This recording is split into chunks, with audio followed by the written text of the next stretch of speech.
अस्सलाम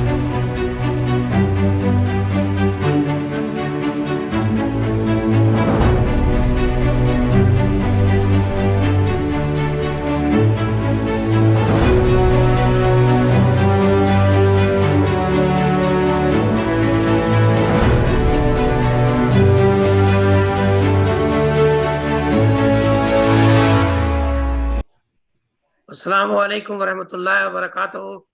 मुअज़्ज़िज़ सामीन जो हमें फेसबुक लाइव से देख रहे हैं, या वो लोग जो जूम लिंक के ज़रिया बनफ्स नफीस ज्वाइन किए हैं, मुझे इन तमाम हजरात का मैं डॉक्टर रियाज अहमद तहे दिल से इस्तकबाल करता हूँ। आप हजरात बखूबी जानते हैं कि मैं ये प्रोग्राम जो है पिछले एक सालों से कर रहा हूँ, जिसमें हम ज़िंदगी के मुख्तलिफ शोबों से कामयाब लोगों को बुलाया करता हूँ और उनसे उनकी अपनी ज़िंदगी, जिसमें बचपना, उनका तालीमी सफ़र और उनकी प्रोफेशनल अचीवमेंट्स के हवाले से बातचीत करते हैं। तो जो है इस तरह अब तक तो मैं आप लोगों को मैंने जिन नज़ात से मिलवाया है, उनमें मुख्तलिफ शोबे के लोग थे, इंजीनियर थे, डॉक्टर थे और प्रोफेशनल थे, NGOs के थे। इन तमाम हजरात को आपको हमने मिलाया है और उनकी ज़िंदगी से बहुत सारे लोगों को बहुत मुस्तफ़ीज़ भी हुए हैं। हो सकता है कि कुछ लोगों को उनकी ज़िंदगी से कुछ सबक मिली हो, जिनसे उनकी ज़िंदगी को अब रहनुमाई भी हो रही होगी। ये सिलसिला हमारा चलता रहेगा, क्योंकि मेरा मेरा मानना यह है कि हर इंसान की ज़िंदगी में कुछ ना कुछ ऐसी बातें होती हैं जो दूसरों के लिए मशाल राह बन सकती हैं। तो इसी इसी पॉइंट ऑफ व्यू के नुक्ता नज़र से मैं ये प्रोग्राम कर रहा हूँ। उम्मीद है कि आप लोग जो है इससे इक्वली मुस्तफ़ीज़ भी हो रहे होंगे।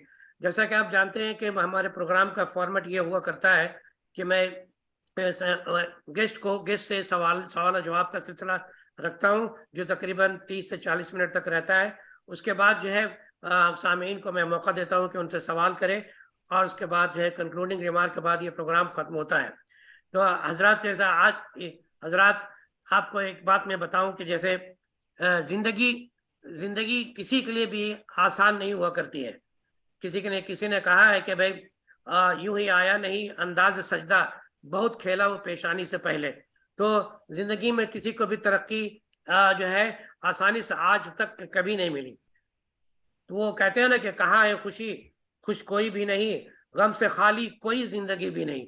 तो किसी की जिंदगी में भी आसानियां कभी नहीं रही हैं, और किसी का ये भी कहना है कि अगर आसानियां अगर हो जाए तो जिंदगी दुश्वार हो जाए।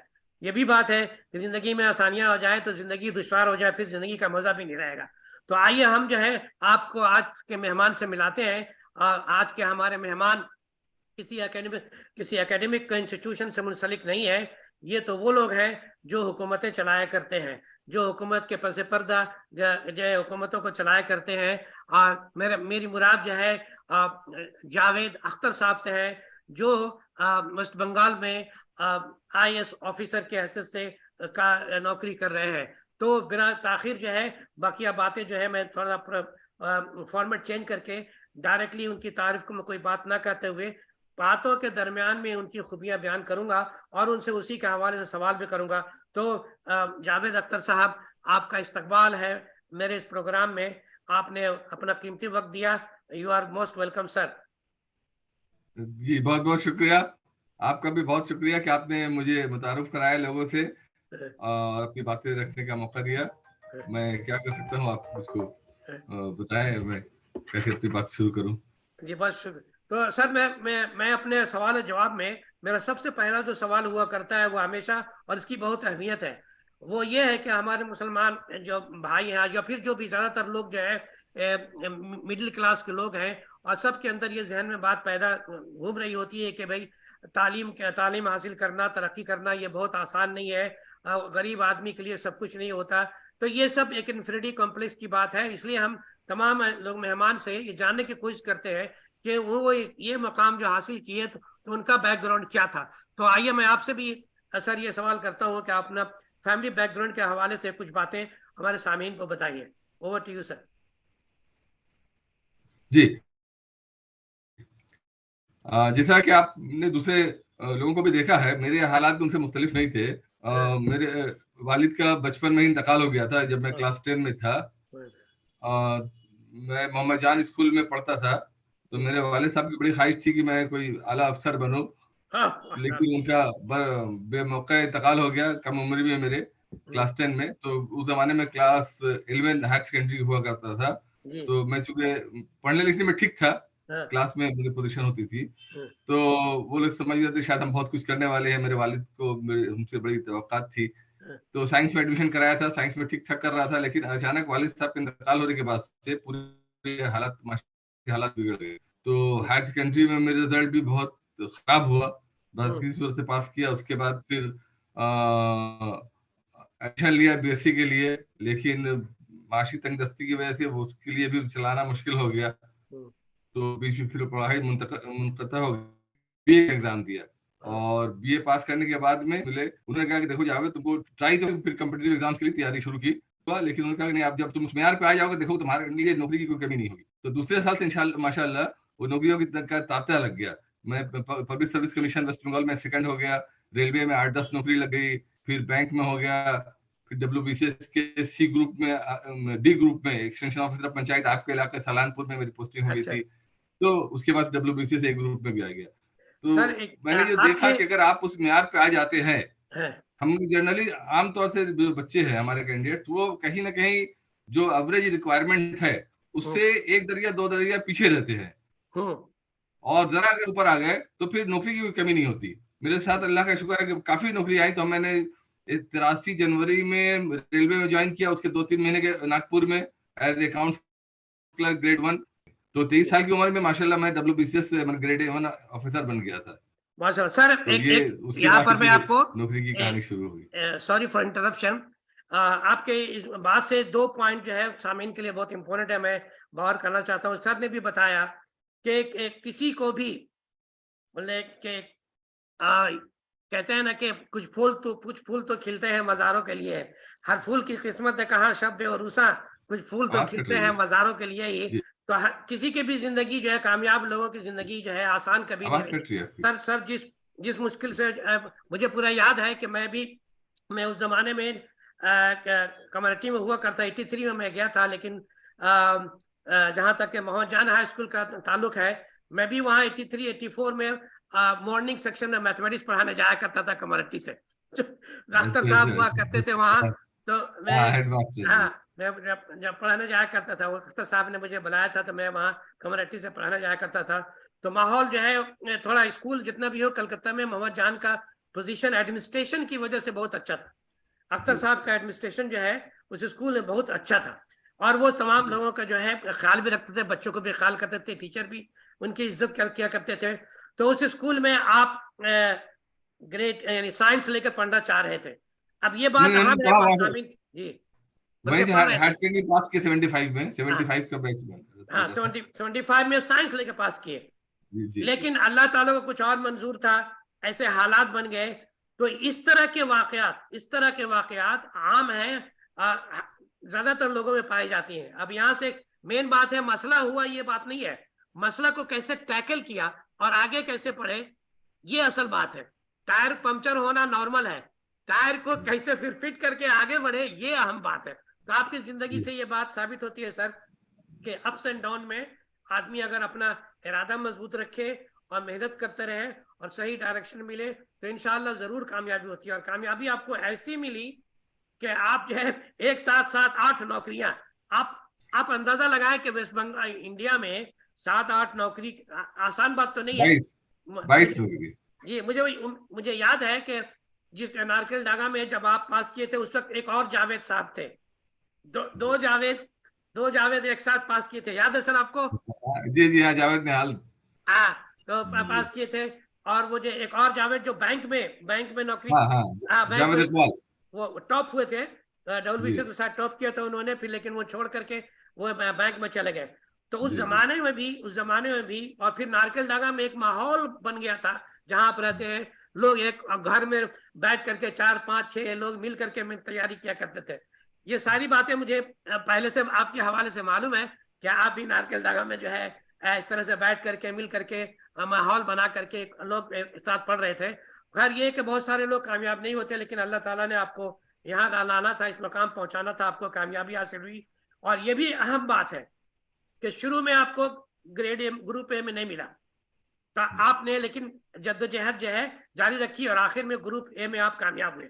तो यहाँ से ये भी बात चलती है कि भाई जोहद मुसलसल चाहिए। आप ये नहीं चाहते कि बस एक नौकरी मिल गई आप फिर उस पर बैठ गए। अगर मेहनत जारी रखें तो आप आपका अपग्रेडेशन भी होता है और आला मकाम तक भी जा सकते हैं। तो ये बात भी आपकी जिंदगी से ये साबित होती है। तो अब रहा है कि आजकल हमारे बच्चे जो है WBCS के हवाले से अभी भी बहुत रिजर्वेशन है, लेकिन पहले के मुकाबले में अभी थोड़ा सा एम्प्लॉयबिलिटी बढ़ी है, लोगों के अंदर थोड़ा सा जो है अवेयरनेस भी बढ़ा है और लोग ज्यादा कामयाब हो रहे हैं। आप अपने जमाने के हिसाब से और अभी के जमाने के हिसाब से WBCS एस्पिरेंट को क्या मशवरा देंगे? देखिए, सबसे बड़ी बात ये हमने जो लाइफ में इतने दिन नौकरी के बाद सीखा, हाँ ये गवर्नमेंट जॉब आस्ते आस्ते कमते जा रहे हैं जी। और हम जब भी बात करते हैं तो हम ये सोचते हैं कि जो लोग WBCS में, IAS में या मेडिकल में या IITs में जाना चाहते हैं तो उसमें खुदादाद सलाहियत होनी चाहिए और कुछ अगर मेहनत करेंगे तो आ जाएंगे।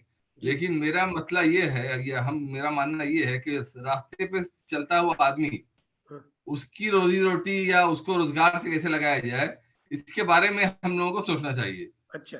और उसको एक वाजिबी तालीम जो होनी चाहिए, एक क्लास जिस क्लास तक पढ़े, 10 तक पढ़े, 12 तक पढ़े, वो पढ़ाई में वहां अच्छा हो, उसकी अंडरस्टैंडिंग समझ वहां तक अच्छी हो। उसके बाद वो अपना बिजनेस कर सकता है, किसी नौकरी में जा सकता है, कहीं पर भी जाए। तो अभी एक फैशन चल गया है WBCS में आने का, सब लोग WBCS के लिए ट्राई करते हैं या फिर मेडिकल के लिए ट्राई करते हैं। हमको लगता है कि बच्चों को अभी नए तरीके से आने वाले दिन को सामने रखते हुए और ये साइंस की, टेक्नोलॉजी की तरक्की हो रही है, उसमें कौन सा जॉब रहेगा, कौन सा जॉब जाएगा, इसको ध्यान में रख के अपना करियर चूज करें। और अपॉर्चुनिटीज की कमी नहीं है, अपॉर्चुनिटीज बहुत है अभी एज ए लेबर कमिश्नर मैं देखता हूँ कि बहुत ज्यादा रिक्वायरमेंट है एम्प्लॉयबल यूथ्स की, जिसको काम में लगाया जा सके। ज्यादातर लोग जो है वो अनएम्प्लॉयबल है, उनको कहीं किसी काम में लगाया नहीं जा सकता, नंबर 1। नंबर 2 ये कि वो एस्पिरेशन बहुत ज्यादा है।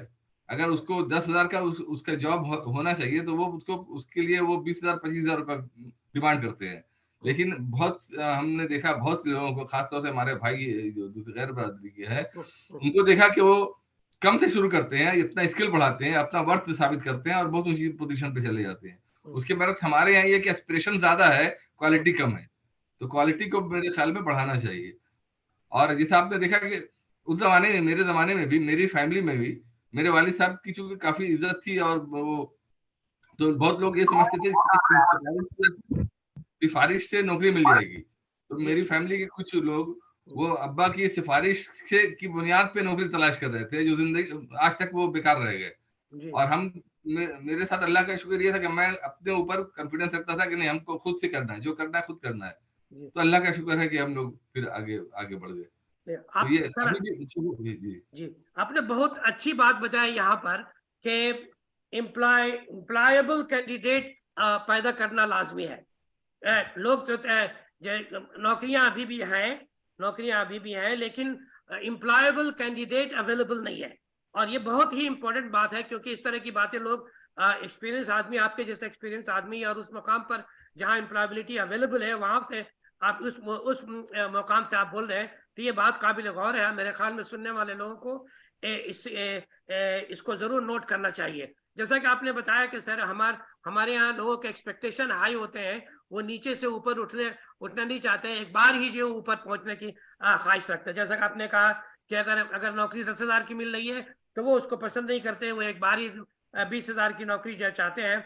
इसके मुकाबले में दूसरे लोग जो है उसको एक्सेप्ट करते हैं, फिर अपना रेलिवेंसी जो है प्रूव करते हैं, फिर उसके बाद वो आगे बढ़ जाते हैं। और वो लोग जो शुरू में ही जाना चाहते हैं वापस आ जाते हैं और कहीं के रहते हैं।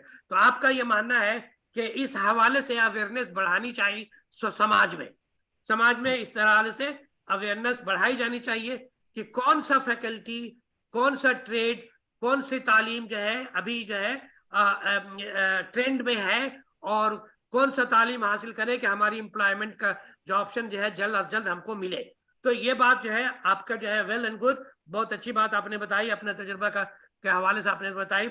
लेकिन इसमें सर एक इशू ये है, इस बात पर हम दोबारा आएंगे। थोड़ी सी बात और आपसे हम जानना चाहते हैं आपके जो नौकरी जो आपने की, उस हवाले से भी हम एक सवाल करना चाहते हैं। तो ये है माइनॉरिटी जी, ये माइनॉरिटी कमीशन का ये वेबसाइट है, West Bengal minority development and finance corporation. ये इस तरह के खिदमात जो है आप लोग अंजाम दिया करते हैं।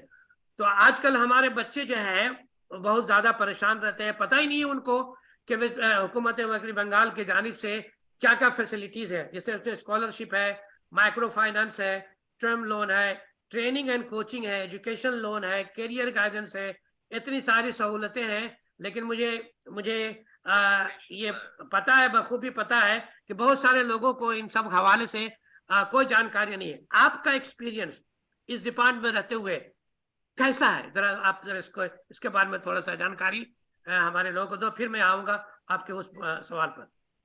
अच्छा, हम थोड़ा पीछे जाना चाहेंगे। देखिए, गवर्नमेंट सर्विस, जो सर्विस की बात हो रही थी, तो पहले तो ये देखना है कि आपका नजरिया क्या है। अब जो बच्चे जो चाहते हैं वो क्या चाहते हैं। अगर वो समाजी खिदमत करना चाहते हैं, लोगों का भला करना चाहते हैं कम पैसे में, तो सरकारी नौकरी से बड़ा कोई प्लेटफॉर्म नहीं है जहां पे आप समाज में बहुत बड़ी तब्दीली ला सकते हैं।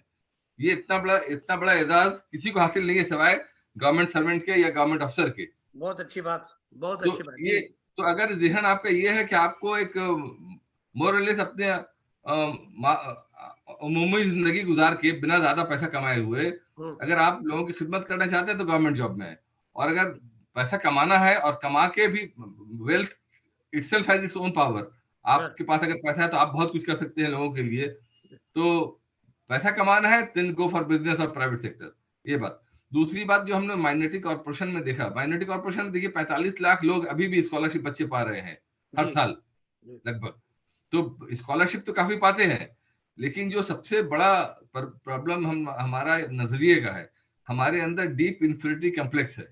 अच्छा, आप एक कटोरा लेके घूमने की हम लोगों की आदत हो गई। हर आदमी जिससे भी आप बात करेंगे वो इक्वल टर्म्स में बात करना नहीं जानता। वो आपसे हमदर्दी की तवक्को करता है या ये चाहता है आप उसकी कुछ हाथ पकड़ के मदद कर दें। लेकिन ये जो नजरिया अगर बदलता नहीं है तो अगर वो बड़ा अफसर भी हो जाएगा तब भी वो फेवर चाहेगा अपने ऊपर वाले से, जो लोग इसके पास आएंगे उससे फेवर चाहेगा। तो फेवर मांगना बंद कर देना होगा। माइनॉरिटी कॉर्पोरेशन में मेरा तजुर्बा बहुत ही तल्ख रहा। जादवपुर से मैकेनिकल इंजीनियरिंग पास करके वो आज लड़का मेरे पास अभी भी बराबर उसकी मिसाल देते हैं। बोला सर আমার बाबा खेत मजूर, আমাকে একটু সাহায্য করবেন। अरे वो जादवपुर से वो मैकेनिकल इंजीनियर है, उसको इंटेक में एडमिशन लेना है, तो वो बोलेगा हम I am a qualified engineer, I have some problem, can you help me out. बाबा खेत मजूर, तो सो व्हाट, खेत मजूर का जमाना तो चला गया। तो इस मेंटालिटी से जब हम लोग जब तक नहीं निकलेंगे तब तक हमको नहीं लगता कि अगर कुछ लोग डॉक्टर, इंजीनियर, प्रोफेसर बन भी जाते हैं तो समाज का कुछ भला होने वाला है। और दूसरी बात ये कि मेरा जो मानना है कि अभी भी हमारे यहाँ जो देखते जो लोग सर्विस में आ रहे हैं तो कोई बहुत ड्रास्टिक चेंज नहीं हुआ है। 2-3% लोग जनरल कैटेगरी में आते थे हमारे जमाने में, वो अभी भी आ रहे हैं। बाकी जो 10% ओबीसी वाला है वो तो 10% आ रही है। अच्छा, तो जब कोई अगर अपना अचीवमेंट गिनाता है तो हम बोलते हैं भाई तुम आप अब ये बताओ कि जनरल कैटेगरी में कितने लोग आए। अच्छा, 10% आपके रिजर्व आप ही को मिलना है। जी। बाकी तो 1-2% आ रहे हैं बच्चे। जी। तो हम लोगों को जब भी बात करना चाहिए हमको ये करना, जनरल कैटेगरी में कम्पीट करना चाहिए की कोशिश करनी चाहिए। जी। अदरवाइज ओबीसी तो है ही है। नहीं, तो आपने सर बहुत जबरदस्त बात बताई। और यही चीज जो इम्पोर्टेंट है, जो लोग समझना नहीं चाहते, जानना नहीं चाहते। हमारी कौम ऐसी है जो देने वाला कौम है। उसकी किताब जो है कुरान में कभी भी जो है मांगने के लिए कोई एक आयत नहीं कोई दिखा दे के अल्लाह ताला ने कहा कि मांगो। हर जगह दो। लेकिन पता नहीं कि कौम का क्या मसला ये हो गया, ये सिर्फ लेना चाहता है। जहां भी जाओ, जैसे आपने बताया, आपने अपना तजुर्बा बताया, ये बात बिल्कुल सही है। एहसास कमतरी तो डोमिनेटिंग है। हर कोई जो है इंफीरियरिटी कॉम्प्लेक्स का शिकार है। ये बात जो है मर्ज तो पता चल गया सर, मर्ज पता चल गया। और आपने भी जी एक आपसे और वाकया शेयर करना चाहता हूँ, क्योंकि मैं काफी मेरे बड़े लोगों के करीब रहा हूँ जी तो मैंने देखा कि बहुत लोग आते हैं हाथ जोड़ के, सर मेरा हमारी चाकरी करे देबेन बा हमारी इटा करे देबेन, वो कागज उसको देता है और वो हाँ उसके सामने, मेरे सामने ही, पर उस जाने के बाद उसको डस्टबिन में फेंक दिया। हाँ फिर उसके बाद 2 3 4 महीने के बाद वो आदमी आता है और आके पैर में गिर जाता है, सर अपने अनेक बड़ो लोग अपने अमर करे दिए, थैंक यू वेरी मच। उसका अपनी सलाहियत से हुआ, जी लेकिन उसको अंदाजा नहीं है कि वो अपनी सलाहियत से पाया, वो हमेशा जिंदगी भर जहनी गुलाम हो गया उस शख्स का। तो मेरे पास जब भी कोई आता है, मैं बहुत लोगों को नागवार गुजरता है, लेकिन हम साफ साफ उनको बता देते हैं कि भाई मैं आपकी कोई मदद नहीं करता, आपको अपने खुद ही कम्पीट करना है और आप कर सकते हैं। डोंट डिपेंड ऑन एनीबॉडी, आप खुद ट्राई करिए, खुद हो जाएगा। और बहुत लोग आए, हो गया। तो अभी भी सिस्टम फेयर है, लोग अपने बल पे आ सकते हैं। जी हम सबसे, मेरे जो आज जितने भी भाई मेरे साथ जुड़े हुए हैं, भाई बहन, हम उनको ये गुजारिश करेंगे कि आप किसी के पास हाथ फैलाने मत जाइए। हैव कॉन्फिडेंस ऑन यू, आपको खुद ही होगा। किसी के पास देखिए, अभी भी हमारे पास तांता लगा रहता है सरकारी ग्रुप डी कैजुअल, हाँ नो वर्क नो पे, इसका डिमांड सबसे ज्यादा है। उसको बताइए। कॉन्फिडेंस ही नहीं है कि ऊपर की पोजीशन में वो अटेंड कर सकता है, बट उनकी सलाहियत है, वो किसी भी अच्छी पोजीशन पे आ सकते हैं वो। और अगर कहीं कमी है तो वो कमी को दूर कर ले, कोई दिक्कत नहीं है, ऊपर बड़ी काफी आसानी है तो इंशाल्लाह। सर आपके आपके बात से एक बात तो क्लियर हो गया कि ये एक बीमारी के तौर पर जो एक जहन जो है बन चुका है। तो इस चीज से निकलने के लिए, उभरने के लिए कुछ ना कुछ काम होना चाहिए, कुछ ना कुछ काम होना चाहिए, चाहे काउंसलिंग हो, चाहे कोई एक इदारा हो जो इन सब बातों पर खुसूसी तौर पर तस्करा करके लोगों को के अंदर सेल्फ कॉन्फिडेंस पैदा करे। इसकी जरूरत तो जरूर महसूस की जा रही है। आपने जो बात बताई कि समाज में जो है लोगों के अंदर एक एहसास की कमी है, काबिल होने के बावजूद भी उसको लगता है कि हम कामयाब नहीं होंगे। और जैसा कि आपने वाकया बताया कि वो अपनी मेहनत से कामयाब होते हैं, लेकिन मरहून मिन्नत हो जाते हैं, दूसरे के पैर पैर पे गिर करके उनको शुक्रिया अदा करते रहते हैं। तो जाहिर सी बात है कि ये एक समाजी मसला है, ये समाजी मसला है, एक समाजी बीमारी है। इसको एक आदमी, दो आदमी नहीं कर सकता। तो मेरे ख्याल से जो लोग भी नोटिस कर रहे हैं वो समझें और सोचें कि क्या हम अपने इलाके में ऐसा कोई प्रोग्राम कर सकते हैं जिसमें इस बात की अवेयरनेस कराई जाए कि लोग जो है अपनी अपनी अपनी सलाहियत को पहचानिए, अपनी एबिलिटी को पहचानिए, अपना हाथ जो है किसी के सामने ना फैलाइए, कॉन्फिडेंस के साथ जाइए। इंशाल्लाह अगर वो आप ऊपर वाले को, अगर आपको वही नौकरी दिलानी है तो आपको मिलेगी। आप जो है मोहताज जो है जमीन वाले के सामने नहीं हो, ऊपर वाले से अगर रब्ता करें तो हो सकता है कि आप उसमें कामयाब हो जाए। लेकिन ये जो टेंडेंसी जो हाथ फैलाने वाली है, इसको खत्म होना लाजमी है। ये कौम कौम की बहुत बड़ी पस्ती को एक तरफ ले जाती है कि आप कभी भी उभर नहीं सकेंगे, कोई बड़ा फैसला आप जिंदगी में कर नहीं पाएंगे। ये कंटिन्यूस रहेगा तो आपका बोल्डनेस कभी नहीं उतरेगा, आपका जो है डिसीजन मेकिंग पावर कभी भी नहीं रहेगा, आपका मैनेजमेंट सिस्टम कभी भी नहीं रहेगा, आप तो डिपेंडेंट बन के रह गए। तो मुझे उम्मीद है कि जो सामीन यहाँ सुन रहे हैं वो इस बात को नोट करेंगे और अपने आस पास में लोग हैं या उनके बच्चे हैं उनके अंदर जो है इसके खिलाफ, इसके बारे में बताएंगे और उनके अंदर कॉन्फिडेंस पैदा करेंगे। और उसको जो है जुझारूपन, अंदर में जो है एक फायर होना चाहिए, एक आग होनी चाहिए कि हम भी पा सकते हैं, हम भी कर सकते हैं। अगर इस इरादे से जो भी काम करेंगे तो जैसा कि सर का कहना है कि आज भी सब कुछ फेयर है, ये गलत फहमियां मत पालिए।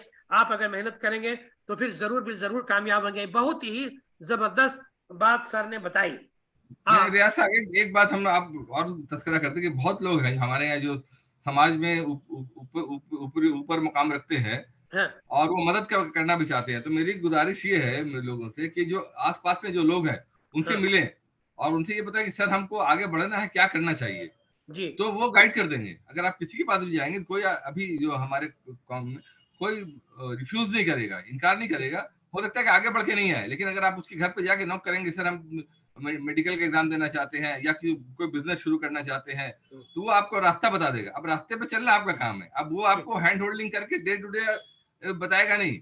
लेकिन जब जरूरत होगी आप किसी के पास जाइए, जाने में कोई दिक्कत नहीं है। हाँ, हमारे पास, हमारे साथियों के पास और भी लोगों के पास लोग आते रहते, पूछते हैं। एक लड़की अभी कुछ दिन पहले मेरे पास आई, वो आईएएस के एग्जाम देना चाहती थी। हाँ तो वो ग्रेजुएशन का एग्जाम और ग्रेजुएशन का उसका रिजल्ट आ गया और कहा कि हम सर आईएएस के एग्जाम देंगे। तुमको आईएएस के लिए तुमको तो पहले तो बेसिक वर्क करना होगा। बोला सर ड्यूरिंग ग्रेजुएशन टाइम हमने पूरी एनआरसी की किताब पढ़ ली, और जो बेस वर्क है वो कर लिया, अब हमको आगे पढ़ना है, आप बताइए क्या करें। तो फिर हमने एक लड़के से जो अभी हाल फिलहाल पास किया था उससे बात करा दिया उसकी, तो फिर वो आगे मतलब वो लड़का भी शाई था, वो मतलब अपने आप में था, ये लड़की यहाँ थी, हमने उसको दोनों को मिला दिया, अब वो तैयारी कर रही है इंशाल्लाह आ भी जाएगी, बहुत तेज लड़की है। तो ये बहुत ही जबरदस्त बात बताई आपने कि आपके जहन में, आपके मतलब नॉलेज में ऐसे लोग मौजूद हैं जिनके पास अगर जो है, जिसको जरूरत है, अगर पहुंचे तो उसको सही रहनुमाई हो सकती है, सही गाइडेंस मिल सकता है और मदद भी हो सकती है। लेकिन वो जो लोग जो है आप मदद करने के लिए आपके पास नहीं आएंगे, आपको उनके पास जाना होगा। और इंशाल्लाह ऐसे लोग अभी भी मौजूद हैं जो ताउन करने के लिए, मदद करने के लिए तैयार बैठे हैं। जो जरूरतमंद को चाहिए कि ऐसे लोगों के पास जाएं और जा करके मिले और अपना मसला बताएं। हो सकता है वहां से आपको कुछ ना कुछ रास्ता निकल आए। जैसा कि सर ने बताया कि बच्ची आई और आपने उनको जो है किसी और भी एस्पायरिंग कैंडिडेट से मिला दिया। अब दोनों मिलकर के जो है तैयारी करेंगे और इंशाल्लाह हो सकता है कामयाब हो जाए। यही इसी चीज की जो कमी है, एक रिसोर्सफुल। तो हमें जो है ये भी पता होना चाहिए समाज में लोगों के कि किसके पास जाना है, किसके पास जाना है। हर किसी के पास जाने के से तो बहुत सारे लोग हैं। मुझे अपनी मैं एक मिनट अपनी कहानी बताऊंगा कि मैं जब बीएससी ऑनर्स जो है लेने के लिए मैं और अब्दुल वदूद अंसारी जो है इसमें बंगाल के क्या बोलते हैं, नालीकुल में प्रिंसिपल है। हम लोग दोनों एक साथ पढ़ रहे थे, बचपन से हम लोग एक साथ पढ़े हैं। तो एक ऑनर्स लेने के हवाले से मैं एक साथी के पास गया जो ऑलरेडी ऑनर्स ले चुके थे। अब मैं जो उनसे बात किया हम लोगों ने, तो उन्होंने इनकरेज करने के बजाय जो है उन्होंने डिस्करेज कर दिया। लेकिन उसके बावजूद जो है उसके फिर हमने और भी अपने बहुत सारे लोगों से, किसी ने इनके बोले आज तक जो है कोई ऑनर्स लेके मैथमेटिक्स से पास ही नहीं किया। लेकिन हम लोग जो है लगे रहे और अल्लाह के फजल से कामयाब भी हुए।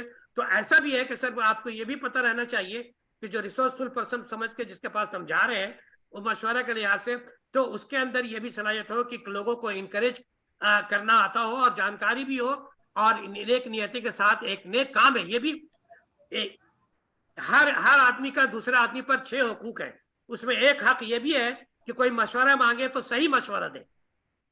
ये एक हक है एक का दूसरे के ऊपर। तो उस मशवरा देने वाले को भी चाहिए कि उसको जो है डिस्करेज ना करे और जो है अगर कोई ऐसी बात पूछ रहा है जो वाकई नामुमकिन है तो इशारों में, कनाए में समझा दे। लेकिन इंकरेजमेंट की जरूरत है।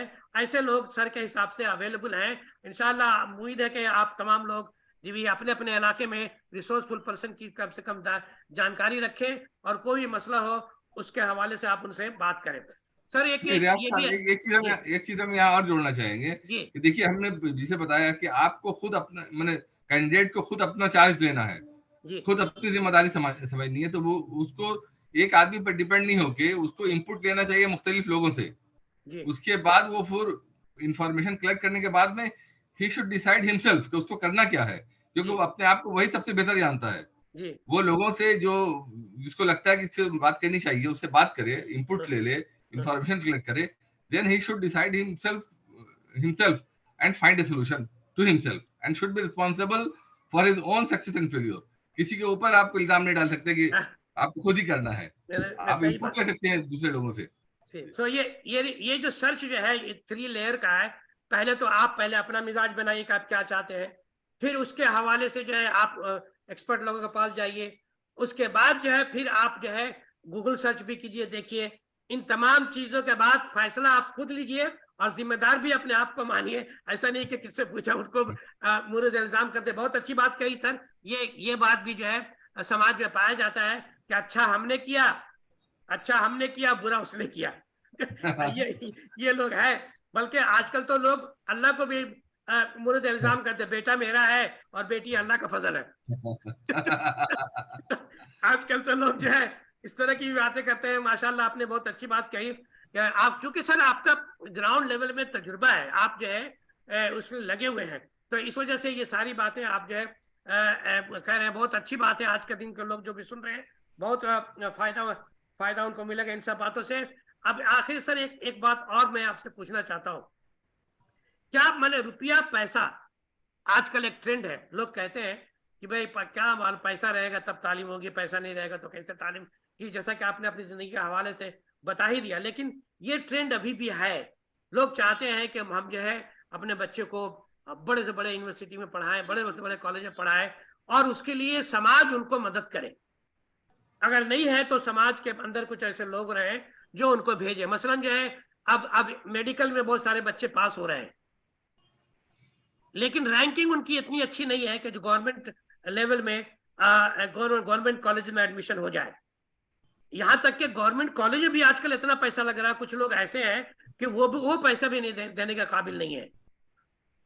इस हवाले से अगर कुछ ऐसा इंफॉर्मेशन है कहीं पर कुछ लोग मदद कर सकते हैं, इस हवाले से थोड़ा सा लोगों को बताएं सर।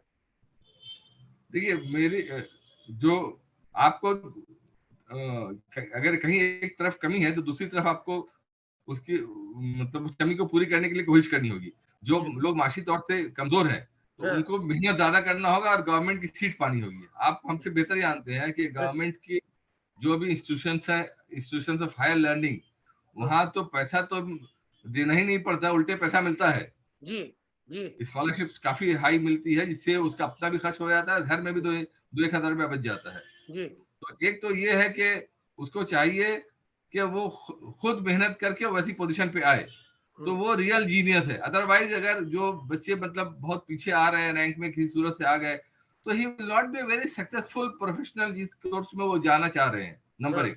नंबर 2, जिसे मान लीजिए अगर कोई किसी को IIM वगैरह में मिलता है, IIT में मिलता है, तो माइनॉरिटी में उसकी पूरी फीस अदा कर दी जाती है, तो उसमें 0 पैसा लगता है। जी, अगर 25 लाख रुपया फीस है तो 25 लाख रुपया इंडिया मतलब माइनॉरिटी कॉर्पोरेशन उसको दे देती है। माशाअल्लाह। और तीसरी बात ये कि आपको अपना कुछ रिसोर्स उस टाइम में बच्चों को एक्स्ट्रा ट्यूशन करके या कुछ मेहनत करना होगा, ट्यूशन करके खर्च निकालना होगा, सेल्फ रिलायंट होना होगा। ये दूसरे पर जैसे जो मैंने शुरू से कहा, दूसरे की तरफ तो देखना बंद करना होगा। और ऐसे कुछ लोग हैं मुखैर हैं जो मदद करते हैं, लेकिन हमको चाहिए कि हम अपने पैर पर खड़े होने की भरपूर कोशिश करें। और जो मुखैर हजरात है, जो लोग हैं, वो इसकी फिराक में रहते हैं कि जो बच्चा स्ट्रगल कर रहा है और खामोश है, उसकी खामोशी से मदद भी कर दी जाती है, बजाय इसके कि अपना टाइम वेस्ट करें एक अदारे से दूसरे अदारे से तीसरे अदारे में दौड़ने के। वो देखिए कुछ इंस्टीट्यूशनलाइज्ड अदारे हैं जहाँ इंस्टीट्यूशनलाइज्ड सिस्टम है, ऑनलाइन अप्लाई करना पड़ता है एक सर्टेन मार्क्स की बेसिस पर, पैरामीटर से, वहां से उसकी मदद हो जाती है, तो वहां से वो अवेल करें।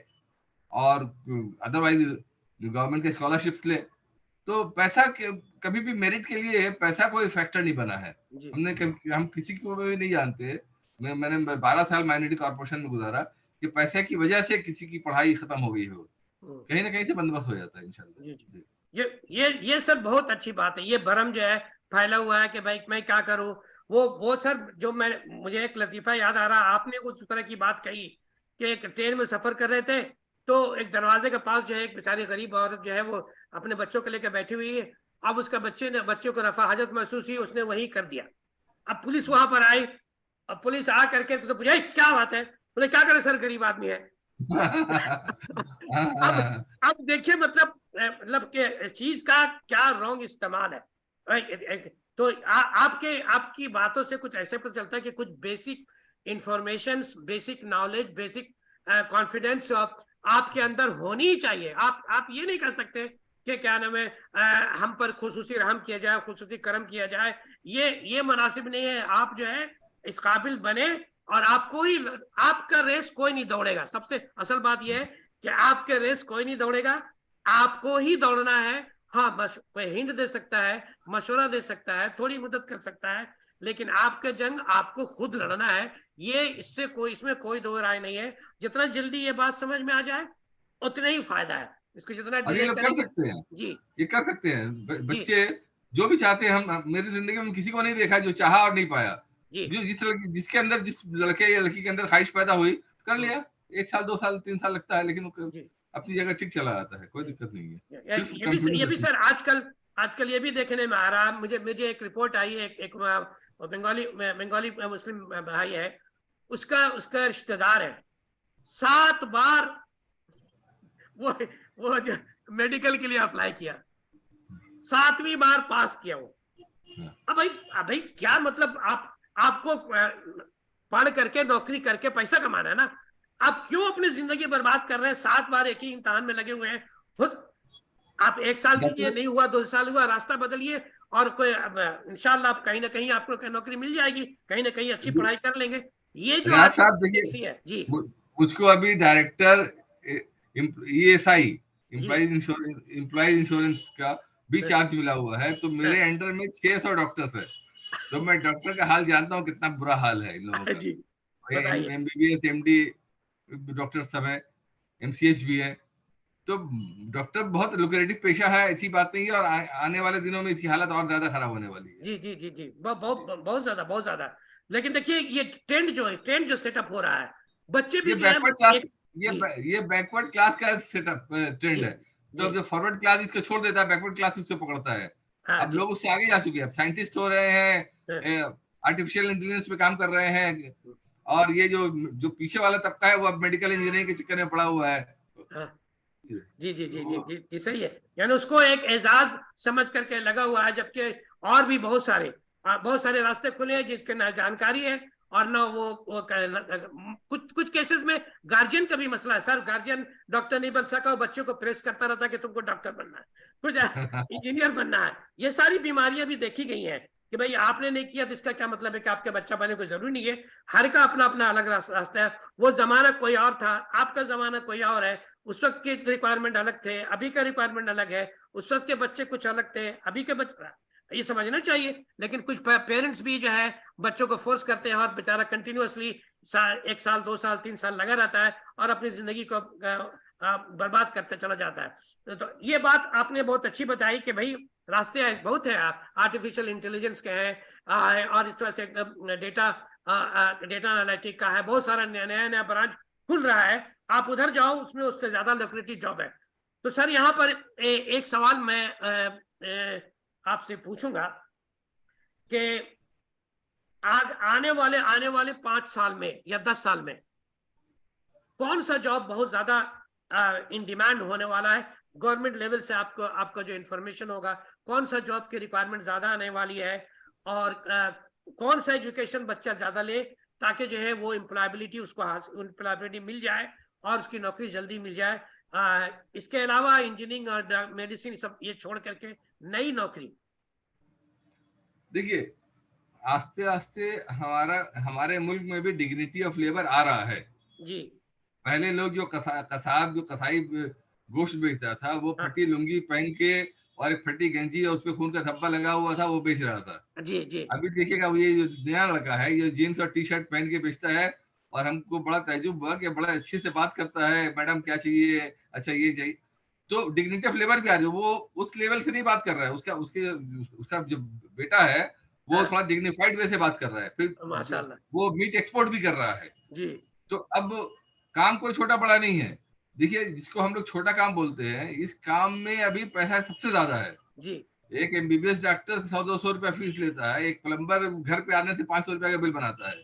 जी जी, सही है, लेकिन अगर वो सही। प्लम्बर पढ़ा लिखा हो, जी क्वालिफाइड हो, उसको डायमीटर क्या होता है मालूम हो, उसको बोल्ट नट बोल्ट के बारे में पता हो, आने वाली टेक्नोलॉजी क्या है वो पता हो, प्रॉपर्ली क्वालिफाइड हो, सर्टिफाइड हो, तो उसका रेट काफी बढ़ जाएगा।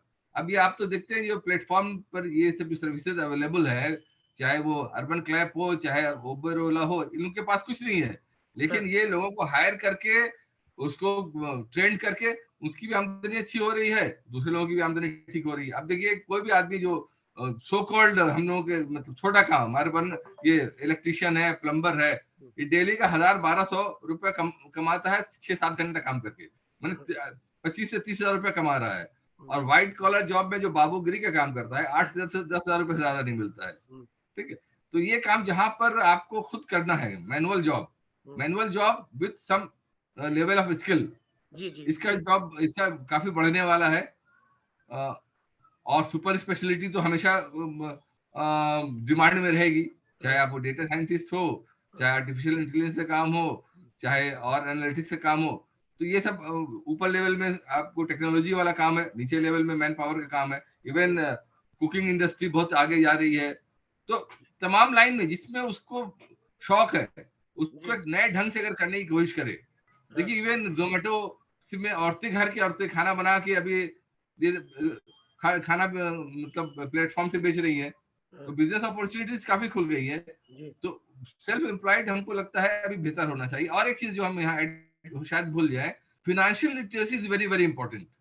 फिनेंशियल लिटरेसी देखिए, हमको पता ही नहीं है कि हम कितना कमाते हैं और कितना खर्च करते हैं।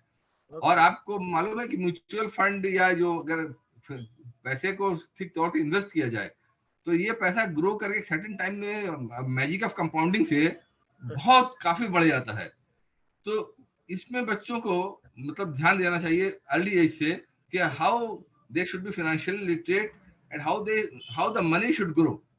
तो ये हमको मालूम नहीं, इसकी वजह से गुर्बत है। अदरवाइज आप देखेंगे कि एक आदमी सरकारी नौकरी करता है या फॉर्मल सेक्टर में, उसको क्या मिलता है? उसको रिटायरमेंट के बाद ग्रेचुइटी का पैसा मिलता है 5-10 लाख रुपया, 20 लाख रुपया, जैसा जो पोजीशन है।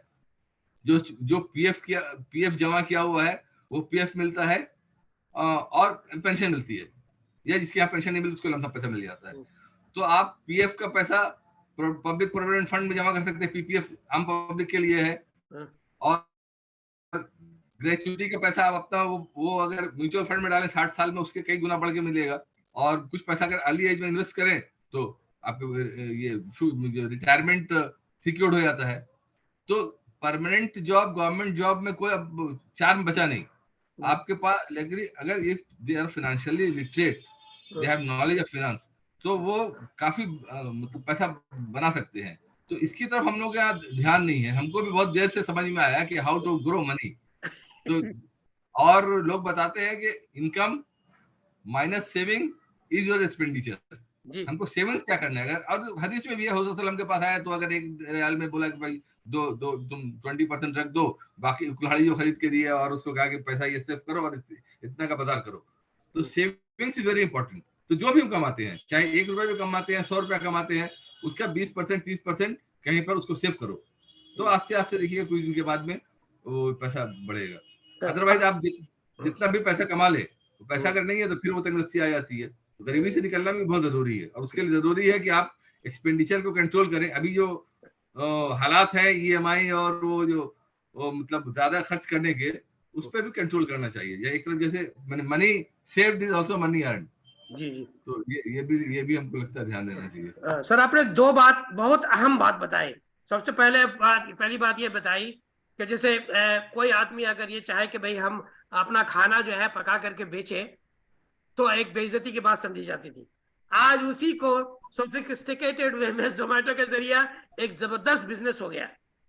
तो आप ये कहना चाहे कि मशवरा दे दिया आपने कि भी कोई भी काम छोटा बड़ा नहीं है, कुछ भी काम आपका स्किल अगर उसमें है तो आप उसको जो है नए अंदाज से पेश कर करके आप नई ट्रेंडिंग सिनेरियो डेवलप कर करके आप उसी से पैसा कमा सकते हैं। ये आपने एक बहुत अच्छी बात कही और मिसाल दी। उबर का भी मिसाल दिया आपने कि भाई देखिए उबर वाले का कोई पैसा नहीं लग रहा, वो जो है ड्राइवर तलाश कर रहा है और खाली ऐप बना दिया, अब वो जो है इतने लोगों को एम्प्लॉय कर दिया और वो ये लोग कमा के उसको दे रहे हैं। तो आपके अंदर वो स्किल डेवलप करने की जरूरत है। खाली जो है डॉक्टर इंजीनियर उसी की तरह भाग रहे हैं, ये कोई जरूरी नहीं है। उसके बाद दूसरी बात जो आपने बताई, और ये मसला सर हमारी कम्युनिटी में तकरीबन 99% का है, वो फाइनेंशियल लिटरेसी के हवाले से। बेटा काम करने लगा तो अब जो है माँ बाप की ख्वाहिश होती है कि बेटा सबसे पहले एक मकान बना ले ताकि सब भी रहेगा। या एक वो जो है इस कदर wrong utilisation of money resources है कि तकरीबन सभी लोग परेशान हैं।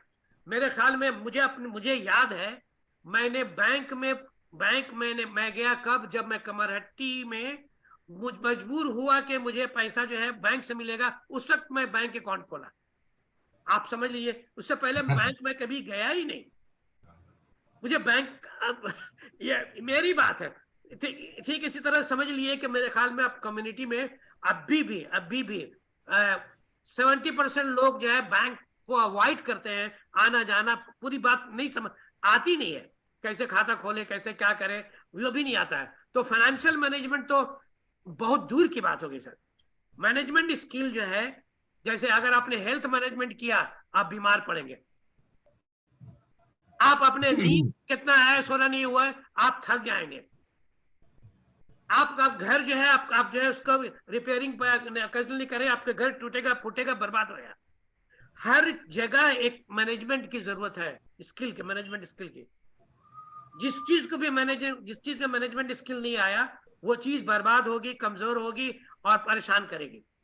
माल का हिसाब वही है, पैसा का भी हिसाब है। सबसे इंपॉर्टेंट स्किल जो इंसान अगर सीख सकता है पढ़ लिख के तो वो मनी मैनेजमेंट, कि आप अपने मनी को जो है कैसे करें।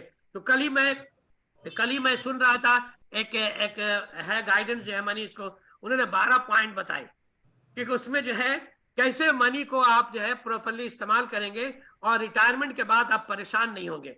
मैं जो है उसको अभी शेयर करना नहीं चाहता, तो सब लोग आप लिखें कि हम जो है रिटायरमेंट के बाद खुशहाल जिंदगी कैसे गुजारें। आपको यूट्यूब में मिल जाएगा जिसमें बताया गया है कि आपका पहला 10 साल 20 से 30 साल की उम्र में, 20 से 30 साल के उम्र में आपको सीखना होगा कि आप जिंदगी का प्लानिंग कैसे कर रहे हैं। जब आपको पहला पैसा तनख्वाह मिला उसी वक्त से आपको प्लानिंग कर लेना होगा कि आपकी जिंदगी कैसी होनी चाहिए, कब आप इंश्योरेंस लेंगे, कब आप जो फिक्स डिपॉजिट करेंगे, पैसा स्टॉक में इन्वेस्ट करेंगे, कि कब जाके आप घर खरीदेंगे, कब आपका लाइफ इंश्योरेंस होगा, कब आपका स्टॉक में इन्वेस्टमेंट होगा। ये सारी बातों का इल्म जो है होना जरूरी है, जो हमारे समाज में तकरीबन नील है इस तरह के माध्यम। तो आपके हवाले से ये बात भी बहुत अच्छी बात आपने बताई।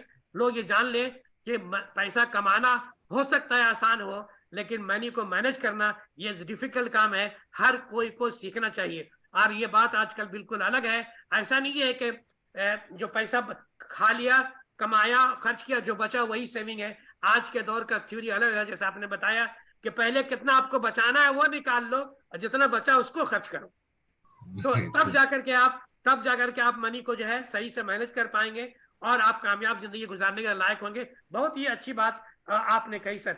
लेकिन सर ये सारी बातें आपके लेवल में आप जैसे लोग जानते हैं, या समझ लीजिए कि आप लोगों से सीख के मैं भी जान रहा हूं। फॉर एग्जाम्पल अवामुन नास में जो है इस तरह की बातें बिल्कुल नहीं पाई जाती। जितने भी मसाइल हैं अवेयरनेस नहीं होने की वजह से हमारे समाज में है।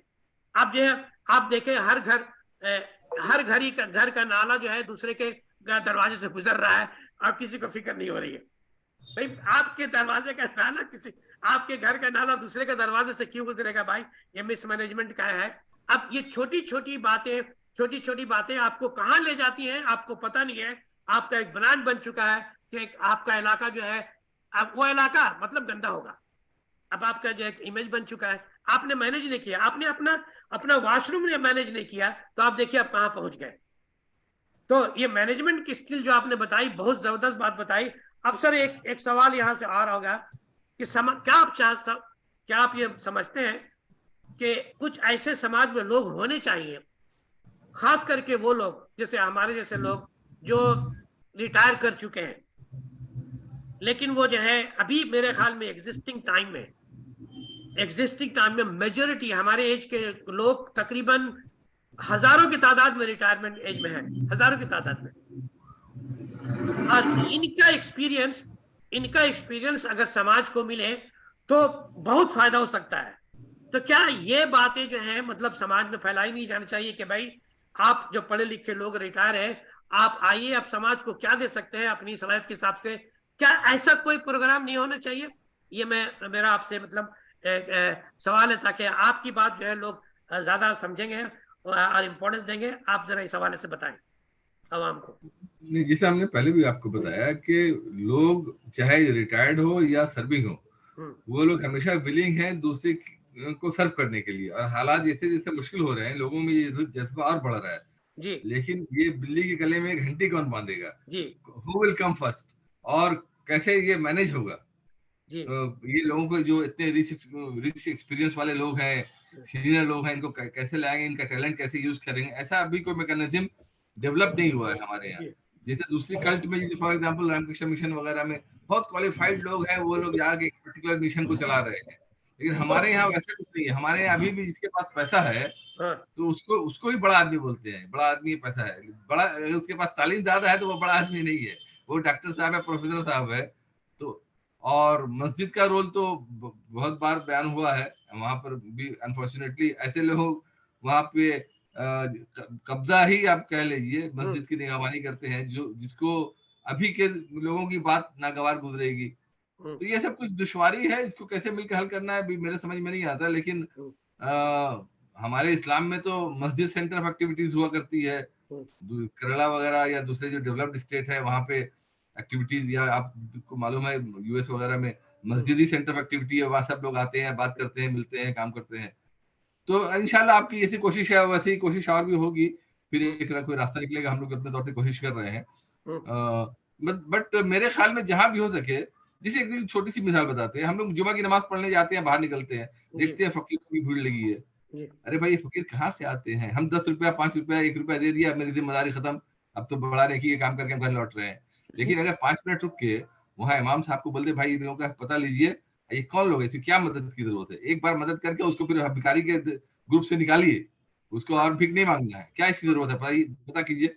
और जो लोग भीख का पैसा, खैरात का पैसा देते हैं, बाहर एक पैसा रख दे, डब्बा रख दिया, उसी में डाल दे, और इमाम साहब फिर उस देख के जो जरूरतमंद है वाकई उसको मतलब उसकी मदद कर दे, तो भिखारी का सिस्टम खत्म हो जाए। ये हर मस्जिद के सामने देखिएगा आपको भिखारी बैठे मिलेंगे। ये कौन लोग हैं, कहाँ से आते हैं, क्या करते हैं, किसी को हम लोग कभी इसके बारे में नहीं सोचते। हम लोगों ने एक बार राजर हाट में एक्सपेरिमेंट किया, तो 2 भिखारी वहां पर आते थे नई मस्जिद में, तो दोनों भाग के, दोनों प्रोफेशनल थे, बोले कि नहीं हम लोगों को आमंत्रित किसी लगती ना, चले गए। तो हम बोले खबरदार তুমি এখানে বসবে না, যদি বসো তাহলে তোমার কি দরকার আছে বলো, আমরা সেটা দিয়ে একবারে पूर्ण कर देबो। तो फिर उस मस्जिद में नहीं आते थे। तो ये एक सिंपल सी बात है, हर हम लोग तो 5-10 रुपए देके मुफ्त हो जाना चाहते हैं। तो ये सब काम तो बहुत है, एक बार तो नहीं होगा इंशाल्लाह, देखिए आस्ते आस्ते होगा। सर ये एक तजुर्बा लोगों का ये भी कहता है, जैसे कि आपने किसी को मदद कर दिया, अब ये आपकी मदद की शोहरत जो है मार्केट में हो गई, तो अब जो है जिस किसी को भी कहीं जरूरत पड़ी तो वो सीधा आपके पास आएगा। अब सवाल ये पैदा होता है कि वो बेचारा शर्म से कुछ बोल नहीं सकता, शर्म से कुछ कह नहीं सकता, और जो है वो उसकी हालत देखने के लायक होती है कि वो कैसे ना कहे। तो ये भी एक बात देखने में आई है कि इसीलिए आदमी जो है खुल करके सामने नहीं आता है कि वो कैसे मदद करे, और एक आदमी की वजह से जो है बहुत दूसरे लोग भी फैजियाब नहीं हो पाते हैं। तो ये भी एक बात देखने में आई है। पहले के जमाने में अभी होता होगा, अगर किसी भी इदारे को आपने चंदा एक बार दे दिया, तो अब उसके खाते में ना वो आपका नाम जो है वो है, और वो उतना ही लेने के से कम पर आपका राजी नहीं होंगे। जबकि हो सकता है कि हमारे हालात पहले जैसे नहीं हो। ये सारी बातें देखने में आई है। मैं किसी को बुरा भला नहीं कह रहा हूँ। कलकत्ते में एक साहब है, उनको हम जानते हैं जी। तो वो हर अदारे को, मतलब जो अदारा कमिंग है, पहली बार काफी मदद करते हैं बस, और दूसरी बार उसका चेहरा देखना नहीं चाहते, उसके बाद दूसरे अदारे को देते हैं। बोले कि आप बस एक बार उसका, जैसे मान ली किसी का जनरेटर लगा दिया, किसी का 2-4 रूम बना दिया, तो आप मेरे पास जिंदगी में दोबारा मत आना, अब तो आप आगे बढ़ो। तो वो भी एक सिस्टम है उनका, तो काम करने का, वो भी ठीक है। हर अदारे को एटलीस्ट जो शुरू में स्टार्टअप के लिए जरूरत है, या कोई आदमी बिजनेस में, मतलब गरीब आदमी है, उसके एक बार ठेला लगा दिया, उसको बता दिया, अब चलो एक उसको 5-10 हजार रुपए दे दिया, आप ठेला लगा, अब उसको दोबारा उसको और इनकरेज नहीं करना चाहिए। जी बहुत अच्छी बात। मतलब लोगों को आपको हार्ड पुश करना होगा। हाँ। Easy way to go. मैंने सर आपसे बात तो आपसे बहुत सारी करनी है, लेकिन हमारे पास टाइम का भी मसला है।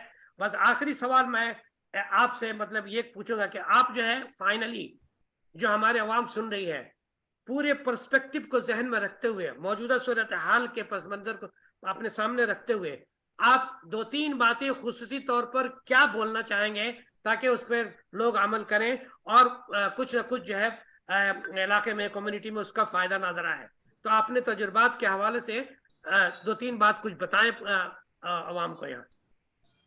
एक तो ये देखिए, सबसे पहली बात ये कि अपने आप को पहले एक दिन आप असेस कर ले, आराम से टाइम ले, 1 दिन 2 दिन 3 दिन, कि आपके अंदर क्या सलाहियत है, क्या कर सकते हैं। जो आप, कुछ आपका स्ट्रॉन्ग पॉइंट होगा, कुछ वीक पॉइंट होगा, जो वीक पॉइंट है उसको छोड़ दे, जो स्ट्रॉन्ग पॉइंट है उस पर काम करके आगे बढ़े। हर फील्ड में आगे बढ़ने की गुंजाइश है, नंबर 1। नंबर 2, जब भी आप आगे बढ़े, आप फाइनेंशियल लिटरेसी जैसे हमने कहा उसको हम बहुत प्रायोरिटी देते हैं कि आप जो भी कमाएं उसमें बचाना शुरू करें और उसको इन्वेस्ट करना शुरू करें, बजाय इसके देखिए बहुत मतलब इसमें चीटिंग काफी चलती है, इस्लामिक बैंकिंग और ये सब नाम से पैसा डूबता है।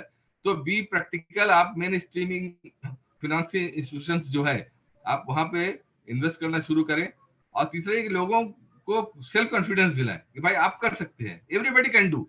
कोई अल्लाह ताला हर आदमी को कुछ ना कुछ खुशियत दे के पैदा किया है, तो उसकी पोटेंशियल जानने में उसकी मदद करें और उसको बताया कि आप खुद करें और लेट देम ट्राई। वो आप हैंड होल्ड करके थोड़ा ऊपर ला सकते हैं, लेकिन उसको पहला कदम उसको खुद लेना होगा।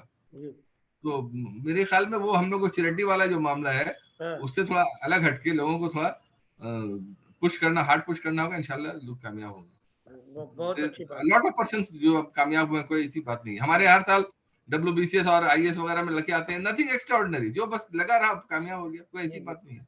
सर एक मैंने देखा है कुछ बहुत सारे ग्रुप काम कर रहे हैं और उनका मकसद सिर्फ यही है कि भाई तो किस तरह समाज में जो बेहतरी लाया जाए, जो लोग मजबूर हैं उनको उसके मजबूरी से निकाल करके उनको भी खुद कफील कैसे बनाया जाए। उसमें एक है एसोसिएशन ऑफ मुस्लिम प्रोफेशनल्स, वो बेचारे वो लोग भी जो है मैंने देखा है कि वो लोग जो है नौकरी के हवाले से कुछ मेहनत करते हैं, प्लेसमेंट वगैरह, जॉब प्लेसमेंट वगैरह कराते हैं। और अभी तो उन्होंने नेशनल टैलेंट सर्च का एग्जाम भी कराया, उनको बहुत सारा वो जो है वो अवार्ड वगैरह देने वाले हैं। आपकी राय ऐसे के बारे में क्या है? नहीं, ये लोग काम बहुत अच्छा कर रहे हैं, अल्हम्दुलिल्लाह, करना चाहिए।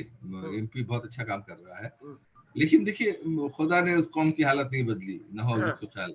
तो अगर खुद को बदलना नहीं चाहे ना, माइनॉरिटी में हमने देखा ना, जब तक मेंटेलिटी आप हमारी नहीं बदलेगी तो आप पैसा देके उसको ऊपर नहीं ला सकते, उसको खुद ही स्ट्रगल करना होगा। ये बात हम बार बार रिपीट कर रहे हैं इसलिए कि माइनॉरिटी कॉर्पोरेशन में हमने 1,60,00,000 से शुरू किया था और उसको 1100 करोड़ रुपया हम लोगों ने 2011 तक 13 में दिया था। तो पैसा तो पंप बहुत हुआ, लेकिन गरीबी का जो ठप्पा है वो जाता नहीं है, वो मेंटेलिटी चेंज नहीं होती है। मुर्शिदाबाद गया, देखा वही हालत है, सामने नाली बह रही है, उन लड़का नंगे बदन है, माँ बीड़ी बना रही है, बाप ताश खेल रहा है, तो उसको आप कितना पैसा दीजिएगा? जो भी पैसा दीजिएगा वो पैसा सिर्फ नाली में जाएगा, ड्रेन होगा। तो हम लोग को देखना है, जो लोग जो पोटेंशियल है, जो स्ट्रगल करना चाह रहा है, उसी की मदद कीजिए, बाकी तो सबकी आप मदद नहीं कर सकते। जो कोशिश कर रहे हैं उसके थोड़ा सा आप पुश कर दिए, वो ऊपर निकल जाएगा। फिर एक बार वो जकात देने वाला बन जाएगा, फिर दूसरे आदमी को खींचेगा। लेकिन अपनी मेंटेलिटी खुद चेंज करना होगा। हमारे जो स्कूल जो हम लोग गवर्न करते हैं, जिसको मुस्लिम कम्युनिटी गवर्न करती है, मैनेजिंग कमेटी मुस्लिम है, टीचर्स मुस्लिम है, उसकी हालत आप देखिए क्या है। उसमें कोई बाहर का कोई इंटरफेरेंस है? हम खुद ही नहीं करना चाहते, दूसरे लोगों को तो हम इल्जाम नहीं दे सकते ना। अच्छा, इस हवाले से एक बात यहाँ पर और ले लेते हैं। आप बहुत सारे इदारों से भी मुंसलिक हैं और उसमें जो है आप नुमाया काम कर रहे हैं वहां पर। तो किन किन इदारों से आप मुंसलिक हैं, उनके हवाले से दो चार बात आप बताएं और वहाँ क्या क्या हो रहा है, ताकि जो है लोगों को पता चले कि सोशल वर्क में आपका क्या किस हैसियत से काम कर रहे हैं। जी नहीं, हम किसी खास इदारे का नाम लेना नहीं चाहेंगे, लेकिन हम ये करना चाह रहे हैं, किसी भी अच्छे काम को अगर आप शुरू करें तो अपने आप चलता है। जैसे मिसाल के तौर पर दक्षिण दिनाजपुर में हम लोगों ने अल-अमीन के बेसिस पे अन्नूर के नाम से शुरू किया था। Annoor West Bengal education society, Annoor West के नाम से शुरू किया। दक्षिण दिनाजपुर 17 स्कूल हम लोगों ने एक साथ ही शुरुआत की थी। उसका आइडिया ये था कि जो प्राइमरी स्कूल जो चल रहे हैं, जिसको अभी मॉडल स्कूल बोलते हैं गांव में, तो उसका एक स्टैंडर्डाइज्ड हो जाए और बच्चे उसमें कम से कम क्लास 4-5 तक ऐसा पढ़े कि फिर मेन स्ट्रीमिंग उसकी अच्छी हो सके। तो कई साल हम लोगों ने काम किया, उसके बाद वो काम आगे बढ़ा नहीं, लेकिन वह 17 स्कूल हम लोग दक्षिण दिनाजपुर में कायम किया था। इसमें माशाल्लाह 8-10 स्कूल हायर सेकेंडरी स्कूल हो गए ऑलरेडी अपनी मेहनत से। फिर हम लोगों ने छोड़ दिया, वो लोग उनको रास्ता मिल गया, वो लोग अपनी कोशिश से आगे बढ़ गए। इस तरह से बहुत से इंस्टीट्यूशन है जिसको हम लोगों ने शुरू किया था, फिर अपनी मेहनत से वो लोग आगे बढ़ गए। आपको जस्ट पुश करना है, बाकी लोगों में सलाहियत है, हमको किसी को आखिर तक पहुंचाना नहीं है। फिर हम लोगों ने वो एक अदारा हम लोग खुद जो चलाते हैं, इसमें 1000 बच्चे पढ़ते हैं, हर साल लड़के मतलब अच्छी जॉब में आ रहे हैं, प्राइवेट सेक्टर में आ रहे हैं। और सबसे बड़ी बात यह है कि जो भी इंस्टीट्यूशन है हमारे यहाँ, वहाँ तमाम कौम के बच्चे आते हैं। तो आपको जान के ताज्जुब हो कि हमारे यहाँ जो मेन कंपटीशन है वो गैर मुस्लिम बच्चे बच्चियों से है। They are more brilliant than our children. जी जी। लड़कियां जो हम लोग मोहल्ले में जो सब मोदी की दुकान जिसकी होती है उसकी हाँ, बच्चियां सब आती है, हाँ, तो वो कसाई मोहल्ले में जाके पढ़ती है और 97, 98, 99% हायर सेकेंडरी में ले जाती है नंबर। और माशाल्लाह। अभी वो दे आर आवर एम्बेसडर। वो लोग बाहर काम कर रही है। एक जो एयरपोर्ट पे एक बच्ची मिली, वो अच्छी पोजीशन में थी, तो वो सब कुमारी लिखा हुआ था। हम तो हमको तो पता नहीं, तो वो इस्लाम सर हम लोग, अरे तो कौन सर वहां पढ़ते थे। तो ये है कि आपको दूसरे सबको लेके चलना है। जी जी। तो वो हमारे एम्बेसडर, हमारी अच्छी बात करते हैं, लोग फैलाते हैं। नहीं नहीं नहीं, बहुत बहुत तो सर मैं अब चूंकि वक्त की कमी है, तो अब मैं सामीन में से जो हजरात जो है सर से सवाल करना चाहते हैं, तो जरूर आगे आए और आकर के अपना सवाल करें, क्योंकि ये ऐसे ऐसे लोगों से मुलाकात आपकी हमेशा नहीं हो पाएगी। ये बहुत मुश्किल से दस्तयाब हुए हैं। मैं बहुत दिनों से सर के पीछे लगा हुआ हूँ, तो आखिर में मैं कामयाब हुआ। तो आप जो है आगे बढ़िए, आप अपना सवाल कीजिए। Anyone come forward please, and you can ask your question whatever you have, any kind of question. Mohammad वकील कौन है? जुफैर साहब, डॉक्टर साहब, Manzoor Ahmad, I think he is from Kamarhati. Manzoor Ahmad, कमरटी में भी लोग सर आपके चाहने वाले बहुत हैं। Nasreen Khan, anyone come forward and ask your question. Yes, sir. Yes. Yes. मैं put Mohammad your Afroz. camera on. अस्सलाम वालेकुम। वालेकुम सलाम। Put your camera on.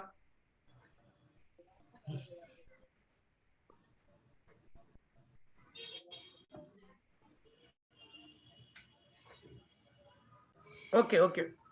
If there is a problem, okay, you can ask your question now. Yes, sir. पूछो सवाल अपना। Sir आज के मीटिंग से माशाल्लाह बहुत अच्छी जानकारी हासिल हुई है। पहले अपने बारे में बताओ। पहले आप यस अपने बारे सर। में बताइए कि आप कौन है, कहाँ से सवाल कर रहे हैं, उसके मैं बाद मोहम्मद बताइए। मैं मोहम्मद अफरोज हूँ और स्टूडेंट भी हूँ और पढ़ाता भी हूँ। हाँ, तो आज के मीटिंग में कहाँ से? आसनसोल से हूँ। आसनसोल से, जी हाँ। आसनसोल से हूँ जी। जी। तो आज के मीटिंग में बहुत अच्छी अच्छी बातें सीखने को मिली है, जिसमें से एक बात बहुत ज्यादा बेहतर लगी, सेल्फ कॉन्फिडेंट के लिए काउंसलिंग होना चाहिए। जी सर, हमने अपने लाइफ में भी देखा है कि बहुत सारे बच्चे जो है इस चीज की कमी की वजह कर रास्ते से भटक जाते हैं। बिल्कुल सही है। जी सर, जैसे कि अभी एकदम रिसेंट में एक बात हुई थी। एक बच्ची जो है मेडिकल की तैयारी कर रही थी, लेकिन एक बार एग्जाम पास नहीं करने की वजह कर अपना सेल्फ कॉन्फिडेंट खो करके वो फिर जेनपास के लिए चली गई। जेनपास एग्जाम के लिए, वो लो कैटेगरी का डॉक्टर एग्जाम होता है हेल्पर के लिए। तो उसी के सिलसिले में हम लोग जो है कुछ लोग जो है काम कर रहे हैं कि लोगों को किस तरह जोड़ करके और बच्चों को जोड़ करके उसका इस चीज की काउंसलिंग की जाए। लेकिन चूंकि यहाँ पे बहुत ही ज्यादा जो है लोग, ये फाइनेंशियली बहुत ज्यादा लोग जो है कमजोर हैं, इसलिए हम लोग कुछ ऐसा रहनुमाई चाहते हैं कि कुछ ऐसा, जैसे कि यहाँ पे कुछ चलती हैं उर्दू एकेडमी वेस्ट बंगाल की तरफ से, तो उसके बारे में थोड़ा सा जानना चाहते हैं कि कैसे उसे एफिलिएट करके बच्चों को जोड़ करके ये काउंसलिंग कराया जाए और अच्छी से अच्छी तालीम दी जाए। तो इसके बारे में थोड़ा रहनुमाई करें सर। देखिए, मेरी राय ये है और मेरा मानना ये है कि हम लोग सोसाइटी में सक्सेसफुल लोगों को ही अप्रिशिएट करते हैं। फेलियर हमारे यहाँ खराब चीज मानी जाती है। बट मेरा मानना है कि प्लीज एक्सेप्ट आवर फेलियर्स। हम लोग को फेल होना है और हम लोग रोज फेल होते हैं। चाहे आप हो सकता है एग्जाम में पास कर जा रहे हैं, लेकिन अपनी जिंदगी का कोई भी डिसीजन जो लेते हैं तो वो पूरा नहीं हो पाता है। रोज ऑफिस में जाते हैं, काम करने जाते हैं, आप ट्यूशन में आप सोचते हैं मेरा ये लड़का आएगा इस महीने फीस देगा, फीस नहीं ले पा गया, तो इस तरह से फेलियर होता है। तो पहले फेलियर को कंफर्टेबली लेना है कि that is part of your life. दूसरी बात हमने कहा, ये जो उर्दू एकेडमी का आपने जैसे बताया, डोंट गो फॉर दैट। मतलब ये हो सकता है ये पब्लिक प्लेटफॉर्म पर बोलना ठीक नहीं हो, उनका अपना कायदा कानून है, हो सकता है आएगा। लेकिन आप जिस फैमिली की बात करें, गरीब है, हमने इसे आपको बताया फाइनेंशियल लिटरेसी, आप उसकी आप आमदनी का एनालिसिस लीजिए क्रिटिकल, कि वो पैसा कितना कमाता है और कहाँ कहाँ पैसा उसका खर्च होता है। देखिएगा उसमें से कम 50% पैसा फजूल खर्च होता है। नंबर 2, बहुत सी फैसिलिटी ऐसी है जो गवर्नमेंट से मिल सकती है। मिसाल के तौर पर ट्रीटमेंट, गरीब आदमी है तो उसको 500 रुपया 800 रुपया दिखा के डॉक्टर को क्या जरूरत, थोड़ा लाइन देगा, गवर्नमेंट हॉस्पिटल को फ्री में ट्रीटमेंट हो जाएगा, थोड़ा भाग दौड़ करना पड़ेगा। इस तरह से बहुत सी चीजें ऐसी हैं जो उसको, जहां पर खर्च को कमाया जा सकता है। अगर वो खर्च को कमाता है तो मेरा मानना ये है कि बहुत ज्यादा गरीबी नहीं है। जिसको गरीबी मतलब हम लोग लिटरेट सेंस में बोलते हैं, गरीबी एक चलती भाषा का नाम है। हम गरीब आदमी कोई नहीं है। अगर आप देखिए अपना खर्च को तो ठीक है, मैनेज कर सकते हैं।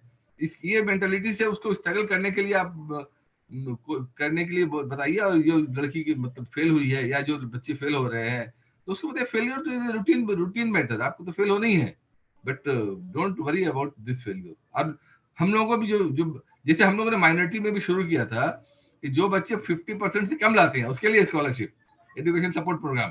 क्यों? क्योंकि जनरली सोसाइटी जो अच्छा करता है उसी को अप्रिशिएट करती है। लेकिन अच्छा हमेशा तो नहीं भी हो सकता। जैसे मेरे साथ खुद भी हुआ, बाद औकात हालात आपके काबू में नहीं, आप अच्छा नहीं कर सके, रिजल्ट खराब हो गया, तो क्या वो जिंदगी भर के लिए खराब हो गया? नहीं, इट्स ए टेम्पोररी फेनोमेनन। आप थोड़ा सा सेटबैक हो गया तो उसको हमको सपोर्ट करके आगे बढ़ा देना है। तो आप उनको अप्रिशिएट कीजिए। जो लोग फेल कर रहे हैं ठीक है, कोई बात नहीं, आगे फिर करो। और उर्दू एकेडमी का अपना सिस्टम है, वो रिकॉग्नाइज करने का, रिकॉग्नाइज करेंगे और उर्दू एकेडमी में जाने से ही बहुत अच्छा रिजल्ट होगा और सब बच्चे पास हो जाएंगे, ऐसी बात नहीं है। हम लोग चलाते हैं तो हम लोग तो उर्दू एकेडमी की मदद के बिना ही चला रहे हैं। बहुत अच्छा चल रहा है माशाल्लाह। हमारे यहाँ 90% वाले 80-90% बच्चे सब 90% लाते हैं, कोई दिक्कत नहीं है। सही, बहुत अच्छी बात कही कि फेलियर को एक्सेप्ट करना ये बहुत बड़ी बात है। क्योंकि आमतौर से आप देखें, जैसे एक क्लास में 2-3 बच्चा जो है वो फर्स्ट सेकंड थर्ड होता है। अगर 100 में ले लो तो 97% तो फर्स्ट सेकंड थर्ड नहीं हुए ना। तो अगर उसको पैरामीटर मान लिया जाए तो उसके हिसाब से वो फेलियर हो गया। ऐसी बात नहीं है, हर कोई का अपना एक पोजीशन है, अपना एक मकाम है। आगे आने वाली जिंदगी में उसको एक्सेप्ट करके और उसको मेहनत को बढ़ा दे तो मेरे ख्याल में जो डिफिशियंसी रह गई है उसको जरूर मेकअप कर सकता है। और अपने आप पर कॉन्फिडेंस होना चाहिए, जैसा सर ने बताया। तो मुझे उम्मीद है कि इस सवाल का जवाब आपको मिल गया होगा। यस सर जी। और कोई लास्ट क्वेश्चन सवाल सर, करना चाहते हैं? जी आइए। मोटिवेशन का सबसे बेस्ट पाथ क्या होना चाहिए सर? मिसाल मोटिवेशन का बेस्ट पार्ट है सेल्फ मोटिवेशन। आप अपना कोई काम जो कर सकते हैं उसको, उसका टारगेट सेट कीजिए, कल हमको ये करना है, हल्का काम, अब वो हो गया, आप उसको फिर शाम में रिकलेक्ट कीजिए, हमने तो ये कर लिया, बस यू आर मोटिवेटेड। फिर दूसरा कोई टारगेट लीजिए, छोटा छोटा स्मॉल मोटिवेशन। आप कुछ भी सोचिए कि आज हम जाएंगे बाजार से, हम सब्जी लाएंगे, ताजी सब्जी लेके आए, घर में जाके देखा सब्जी अच्छी है, यू आर मोटिवेटेड। अब आप फिर दूसरा कुछ लाने के लिए निकलिए। सो मोटिवेशन कम्स फ्रॉम इनसाइड, बाहर से कुछ नहीं है, सब अल्लाह ताला ने अंदर निजाम रखा है। और अपने आप को thank you sir. It means sir the small success is the big motivation. देखिए जब प्लेयर, अच्छा प्लेयर जब खराब करता है तो उसको कोच क्या करता है, सबसे कमजोर टीम से लड़वाता है सब, जो ताकि वो जब एक बार विनिंग मोड में आ जाता है तो फिर बड़े बड़े प्लेयर को मात दे देता है। तो आप छोटी छोटी चीज से सक्सेस हासिल कीजिए ना, फिर देन यू विल, आपका 90% से जब सक्सेस आ गया तो 10% आप बड़ी चीज को भी मार दीजिएगा। माशाल्लाह, बहुत बहुत शुक्रिया सर, आपके जवाब से बहुत मुतमईन है, बहुत फायदा उठाए सर, बहुत बहुत शुक्रिया सर। बहुत अच्छा सर, आपने बहुत अच्छी बात कही। The best discipline is self discipline, और ये उसी का हिस्सा है। Motivation is a part of developing a discipline in your life. Very good sir, बहुत अच्छी बात। और कोई please come forward and ask your question. Shaista, you want to ask any question? Tayyab, कोई सवाल है? तैयब सर मैं माजरत था हूँ कि मैं थोड़ी देर से आया। हाँ, मुझे कुछ बहुत जरूरी काम में मैं एक जगह उलझ गया, तो आज का मैं मिस किया और जावेद अख्तर सर को मैं सुन नहीं पाया। मतलब कैमरा ऑन कीजिए, आप तो पहचानते होंगे। I am extremely sorry sir, मेरे इस फोन का तो कैमरा आपको मालूम है सर चलो ठीक है फिर। जावेद सर का मैं बताऊं कि अभी पिछले दिनों कमेटी म्युनिसिपल कॉर्पोरेशन में जो प्रोग्राम हुआ था, मैंने निजामत की थी। अच्छा तैयब नवानी, तो मैं तैयब नोमानी सर, और मैं यहाँ भैरव गांगुली कॉलेज के शोबा उर्दू से मुंसलिक हूँ। कोई सवाल वगैरह है? मेरी बड़ी ख्वाहिश थी सर को मैं सुनता। हाँ।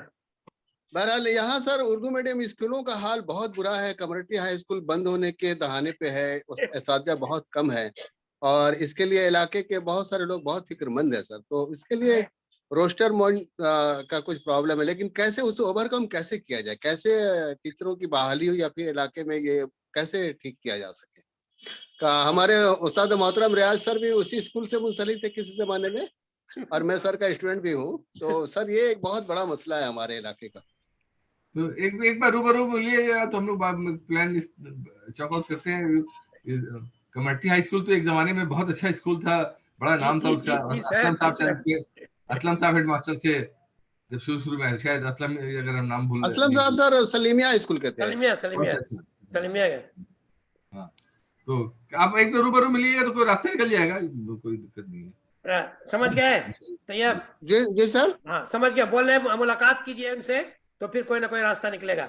मुलाकात इंशाल्लाह सर, इंशाल्लाह, ग्रुप ऑफ पीपल को तैयार कीजिए, ग्रुप ऑफ पीपल को तैयार कीजिए, मिल करके सर से मिलिए, और फिर जैसे बताएं रहनुमाई करें, उसके मुताबिक इंशाल्लाह कुछ ना कुछ हो जाएगा। ठीक है, इंशाल्लाह सर, इंशाल्लाह। डॉक्टर वसीम साहब। शुक्रिया सर। डॉक्टर वसीम। और सर एक मैं माजरत खास सर एक बात मैं कहना चाह रहा हूँ। हाँ बोलो। सर को मैं अपने कॉलेज के किसी प्रोग्राम में मैं बुलाना चाहूंगा, तो सर मेरी गुजारिश है कि आप जरूर आइएगा प्लीज। बच्चों के लिए कुछ आप तकरीब थोड़ा कर ले, हमारे उर्दू के बच्चे। बात की बात है, मेरा एंगेजमेंट भी रहता है, लेकिन आप पहले स्कूल को देखिए। इंशाल्लाह कॉलेज में जाने वाले इंशाल्लाह सर, इंशाल्लाह। ठीक। डॉक्टर वसीम साहब। जी हाँ, बहुत शुक्रिया। मुझे बहुत खुशी हुई मोहतरम को सुन करके। पहले आप अपना तारीफ, पहले अपने बारे में बताइए। अपने बारे में बताओ। मैं कलीग हूँ अपने डॉक्टर रियाज साहब का, पढ़ाता हूँ यहाँ एक यूनिवर्सिटी में, और खुशनसीबी है कि डॉक्टर रियाज साहब से रब्त हुआ, और उसके हवाले से और कितने हमारे दोस्त बने, रब्त हुआ। तो हमारे मेहमान जो आज के हैं उनको सुन के बहुत अच्छा लगा, और इतनी प्रैक्टिकल बातें जिंदगी से रिलेटेड, हर एक की जिंदगी से रिलेटेड, और छोटी छोटी बातें तो बहुत ज्यादा मुफीद है। मेरा दिल चाहता है कि एक सेशन और हो, और उसमें उसमें मेरा ख्याल है और सवालात और जवाबात हों, तो बहुत कुछ सीखने को मिलेगा। जी, ये मेरा, मुझे बहुत अच्छा लगा। आपका कोई सवाल है कुछ? बस ये मेरे दिल में था, तो अच्छा। हाँ, बाकी ये है कि यानी मेरा ख्याल है उम्मत मुस्लिमा के बारे में भी जरूर कुछ आइडियाज होंगे आपके मुस्तकबिल के हवाले से, और आउटलुक में कोई तब्दीली लाने की जरूरत है। बहुत सारी बातें आपने बताई भी हैं, या कोई यानी अगर एक चेंज लाना है थिंकिंग में तो वो चेंजेस क्या हो सकते हैं, बहुत बड़ा टॉपिक है। कुछ आपने इशारा भी किया, एक दो बातें अगर आप पेश करें। बहसत कौम हमको यानी नए रुझान और एक नए फिक्र की अगर जरूरत है, तो मिसाल के तौर पर क्या? जी, मैं ये ट्रबल नहीं करना चाहता हूँ, ये आपने कहा है तो मैं पूछ रहा हूँ। जी नहीं, मेरी सिंपल गुजारिश ये है कि जो आदमी जहाँ काम करे वो एक रोल मॉडल हो। He should be a best officer, best businessman, best student, अखलाकी एतबार से भी और एफिशिएंसी के एतबार से भी। वही मिलके कौम आगे बढ़ेगी। अल्लाह का शुक्र, हम लोग जहाँ काम करते हैं तो लोग तो बोलते सर आप तो मुसलमान लगते नहीं है। मुसलमान लगते हैं क्योंकि सबसे बात करते हैं। हमारे यहाँ तो कोई छोटा बड़ा नहीं होता, तो भाई छोटा आदमी आता है तो उससे भी बात करते हैं, बड़ा आदमी आता है उससे भी बात करते हैं। तो ऐसे बहुत लोग हैं जो करते हैं। तो ये इस तरह से हम लोग जो जहाँ पे हैं वही एक नमूना बन सकते हैं, और उससे एक जनरल इंप्रेशन बनेगा। आप देखिए अभी जो सब्जी वाला सब्जी बेचता है, सड़ी सब्जी उसमें डाल देता है, तो उससे क्या, तो वैसे ये सब अगर वो अच्छी सब्जी ईमानदारी के साथ बेचेगा तो उससे भी कौम का नाम बुलंद होगा, लोग इज्जत से देखेंगे, वही आना प्रेफर करेंगे।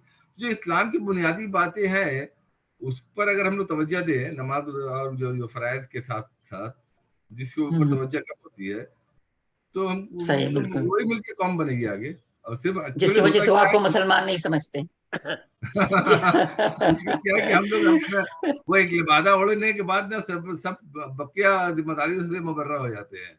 सही, बिल्कुल सही फरमाया। बना लिया उस तरह का, लोग उसके बाद मतलब जो भी सर काम आपने करने के लिए उसकी आज़ादी होती है। बहुत अच्छी अब बात क्या कही। जबरदस्त अब क्या जबरदस्त उर्दू है। मैं तो समझ रहा था हम मदरसे वाले ही इतनी अच्छी उर्दू बोल सकते हैं। नहीं साहब, कलकत्ता को आप नहीं पहचानते, सब पूरी हिंदुस्तान में मैं नहीं सबसे अच्छी जानता। उर्दू कलकत्ते में बोली अब जाती है। आपके थ्रो में कुछ देख रहा हूँ कलकत्ता को, ऑनेस्टली।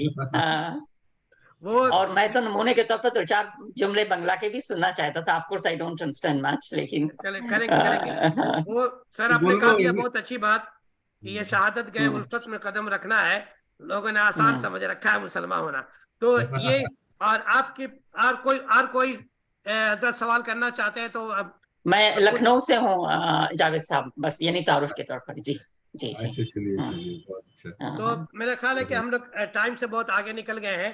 तो मैं अपना कंक्लूडिंग रिमार्क यहाँ दे करके प्रोग्राम खत्म करना चाहता हूँ, लेकिन 1 सेकंड फिर देता हूँ। अगर कोई साहब सवाल करना चाहते हैं तो सर फिर आसानी से दस्तयाब नहीं होंगे। आप अभी भी मौका है। जी जोहरा जबी साहब, आप कुछ पूछना चाहती हैं, बताइए। ये हैदराबाद से बिला नागा हर प्रोग्राम में मेरे शामिल होती हैं। ये हैदराबाद से हैं। जी मैं हूँ तो हैदराबाद से। अस्सलाम वालेकुम। वो तो हैदराबाद से, लेकिन इस वक्त Maulana Azad model English medium school की इंचार्ज प्रिंसिपल हूँ सर, गुलबर्गा से। माशाल्लाह गुलबर्गा। आप सब बस आपसे सलाम दुआ करना था। अभी आप जो बताए ना, हम बच्चों को के साथ उनके जो ये कर रहे हैं, हम लोग उनसे जो अपना तालमेल रख रहे हैं, उसमें हम नाकाम हो जा रहे हैं सर। हम जो एज में है इस वक्त, हम आकर इन बच्चों को मोटिवेट करना चाह रहे हैं।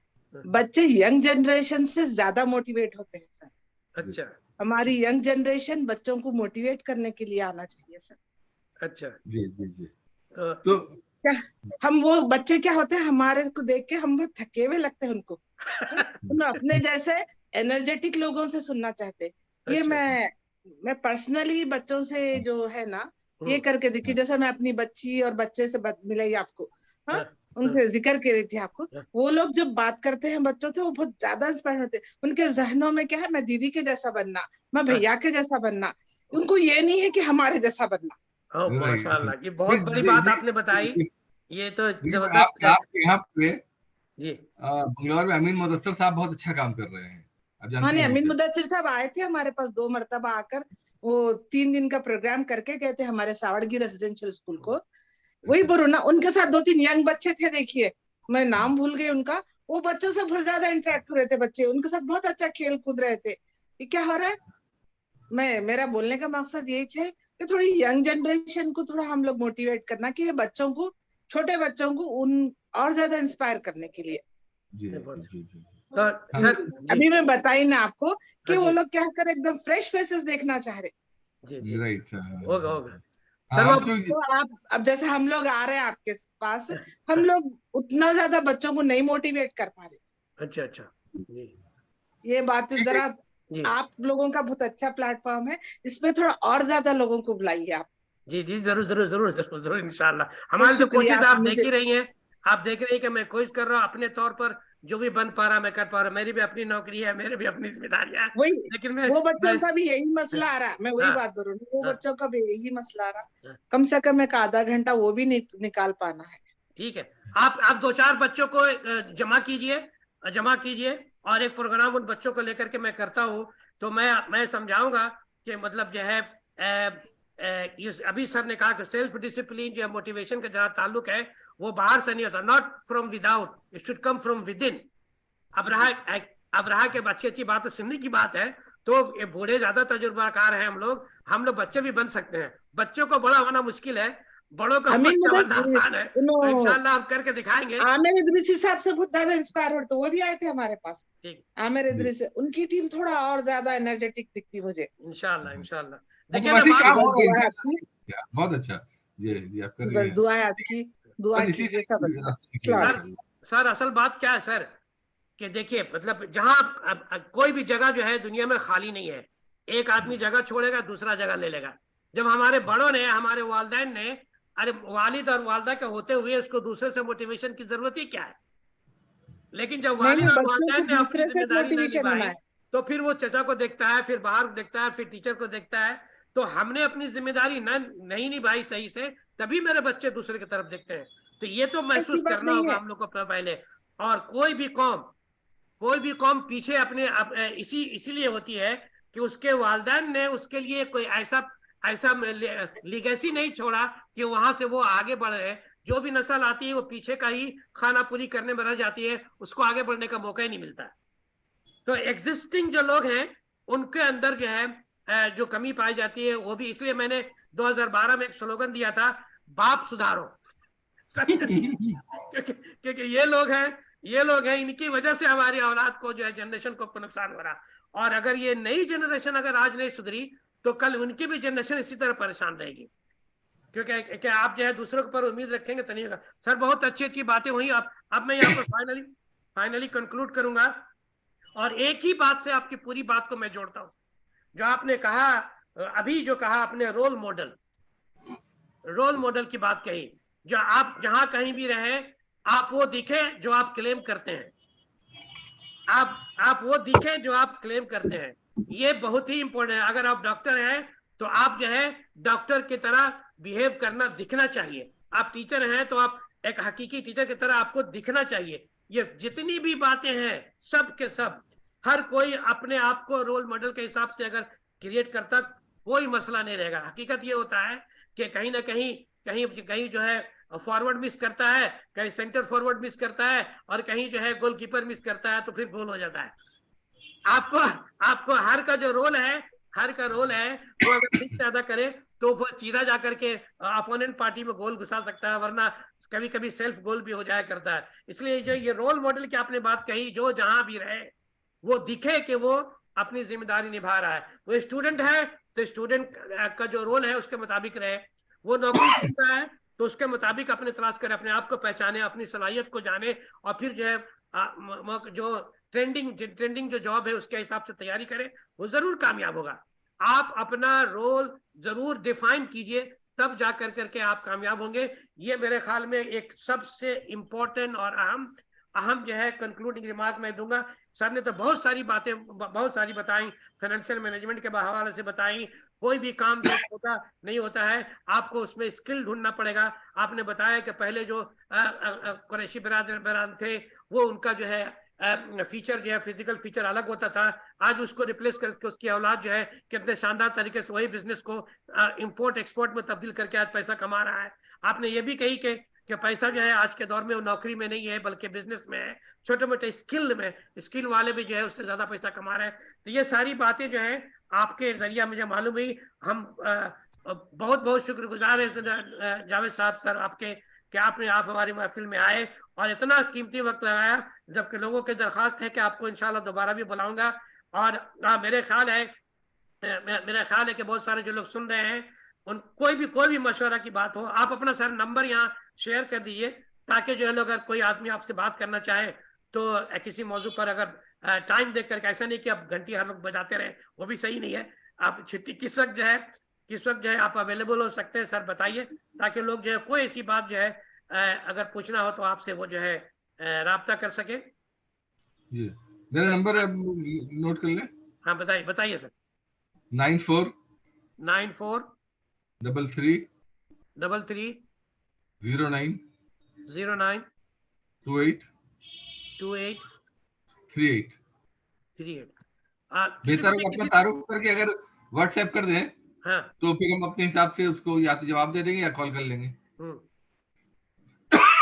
व्हाट्सएप कर देना सबसे आसान तरीका है। हाँ ठीक है। तो ये नंबर मैंने शेयर कर दिया। अगर कोई सी बात है अपना तारुफ करके जो है आप जो है बात करें, जो भी सवाल हो, क्योंकि ये ऐसे हजरात मिलना बहुत मुश्किल है। आप जो है कांटेक्ट नंबर मिल गया और तंग ना करें, लेकिन अपनी बात को जरूर रखें क्योंकि बहुत सारे काम में मसरूफ रहते हैं। मैं भी इनको जब फोन करता हूं तो पहले पूछ लेता हूं कि कब आप फारिग हैं वरना बेचारे ये लोग मसरूफ रहते हैं। सर आपको अल्लाह आपकी मेहनतें, आपकी काविशें, आपकी कोशिशें अल्लाह ताला कामयाब करे और जहां भी रहें आप सेहत याब रहे और जो है कामयाब भी रहे। सर आपके बाल बच्चे भी आपके इन नए कामों से फैज़याब हो और पूरा समाज जो है समाज के अंदर जो है आपके जरिए जो फलाह बहबूद का काम होना है वो जारी रहे और आने वाली नस्ल को भी इससे फायदा पहुंचे। मैं इन तमाम बातों के साथ जो है मैं आपका आखिर में शुक्रिया अदा करके मैं और साथ ही साथ वो तमाम हजरात जो इसमें मेरे साथ शामिल हुए, अपना कीमती वक्त दिया, उनका भी मैं शुक्रगुजार हूँ, क्योंकि आपके बगैर ये प्रोग्राम भी नहीं चलेगा। तो आप आए, अपना वक्त दिया, मैं बहुत बहुत शुक्रिया आपका। लेकिन मैं आपको एक और रिक्वेस्ट करने जा रहा हूँ कि आप जो है मेरा ये चैनल है, इसको देख के कुछ अलग सोचते हैं, ये मेरा YouTube चैनल है। आप जो है इसको जरूर कुछ अलग सोचते हैं, इसको आप जरूर सब्सक्राइब कीजिए कि ये सारे वीडियो आपको वही मिलेंगे। मेरा मकसद ये नहीं है, आप ये ना समझे कि गलती से मत सोचिए कि मैं इसके जरिए पैसा कमाने की कोशिश कर रहा हूँ। मेरा मकसद ये नहीं है। मैं ये चाह रहा हूँ कि मेरा वीडियो जो है ज्यादा से ज्यादा लोगों तक पहुंचे। आप जो है अगर इस तरह के सवाल सोचते हैं, वैसे आदमी जो है गाय इसलिए नहीं खरीदता है कि उसको गोबर मिले, गाय इसलिए खरीदता है कि उसको दूध मिले। तो मैं तो नेक काम के इरादे से कर रहा हूँ, लेकिन गोबर आ जाए तो कोई उसको फेंकता भी नहीं, उसका भी मसरफ है अपना अपना, तो ये अलग बात है। लेकिन मेरा इरादा नहीं है, मेरी नीयत नहीं है। आप ये लोग गलत ख्याल अपने जहन में नहीं हो, आप दिल खोल कर मेरे चैनल को आप सब्सक्राइब करें। इसी के जरिए यही आपका कंट्रीब्यूशन होगा हमारे लिए, और हमारे लिए भी सेहत की दुआ करते रहें। अल्लाह ताला आप तमाम को सेहत के साथ रखे। इंशाअल्लाह फिर दूसरे प्रोग्राम में अगले हफ्ते मुलाकात होगी। बहुत बहुत आपका शुक्रिया, और आपका सर भी बहुत